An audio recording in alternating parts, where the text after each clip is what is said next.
راولپنڈی میں دفعہ 144 کے نفاذ کے ساتھ اڈیالہ جیل کے اطراف کا علاقہ ریڈ زون قرار دے دیا گیا ہے۔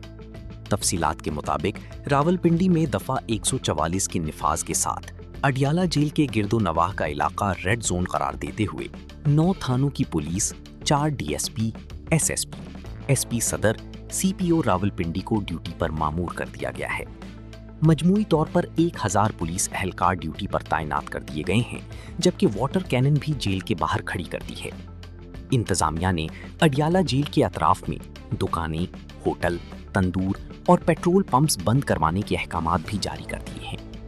واضح رہی کہ آج اڈیالہ جیل میں بانی پی ٹی آئی اور سابق وزیر اعظم عمران خان سے ملاقات کا دن ہے۔ وزیر اعلیٰ خیبر پختونخوا سہیل آفریدی اور بانی کی بہنوں نے اڈیالہ جیل پہنچنے کا اعلان کر رکھا